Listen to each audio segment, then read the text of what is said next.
Thanks, Jen. Just about 8:02 and an update this morning to the warning about flesh-eating bacteria in Florida. A case of it has been confirmed here in the Bay Area.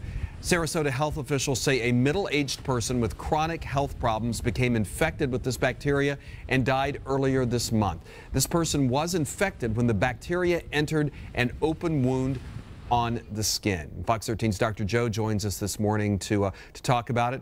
It was in the script, the name of it. I passed over it because I didn't think I could get it right. Tell me, can you do it? Yes, it's Vibrio vulnificus, but there are other species. There's Vibrio parahemolyticus, there's Vibrio cholera, so it's in the same family as cholera. So lots of different species. This just happened to be vulnificus. All right. We've had Shayla out talking about it this morning, and now we have you here talking about it. How big a deal is this? What are we looking at here? You know, it's been here all along, and we've seen cases from time to time, and thankfully they are few and far between. So millions of people are exposed to this bacteria every single day. But what happens is if someone's immune system is compromised, if there's an open wound, it could be a diabetic ulcer, it could be anything, and it penetrates into that person's body, then that's when it can take hold. And so once that happens, you know, unfortunately a lot of these people don't survive. Some do, but a lot of them don't. You know, Joette, I ran this by a few producers this morning, and they all say they've heard it as well, and clearly this is probably not the best advice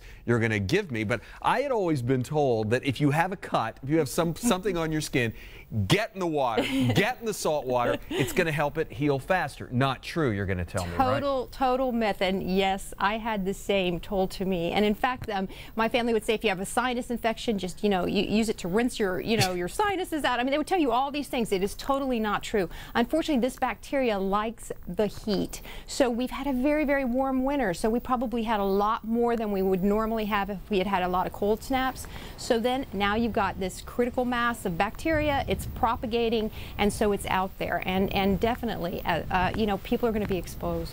What's your best advice then? I mean, what do you tell somebody? Because you know this sounds scary. I mean, we've had someone die from this. I mean, what's your best advice right now?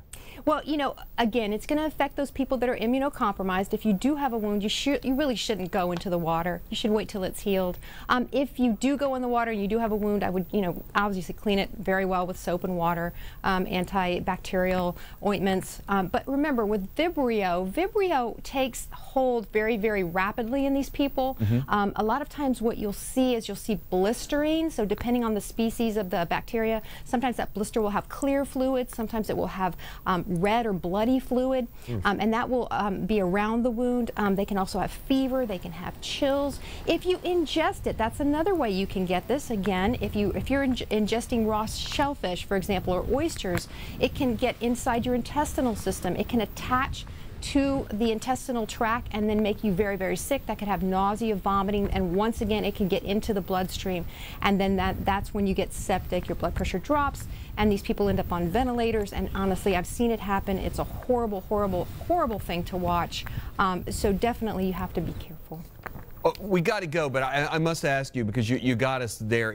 Obviously it's treatable, but it doesn't sound like it's a pretty thing to have to treat. It's treatable, but it's not as susceptible to the normal antibiotics that you would get when you, if you went into a hospital for another type of infection. So unless the doctor knows, or unless you can tell them, or unless they really, really pick it up, you may be treated with the wrong antibiotic initially. So you definitely have to let them know if your wound is starting to look bad and you've been in the water. Okay. Good advice this morning. Joette, thank you. Talk to you later. Thanks.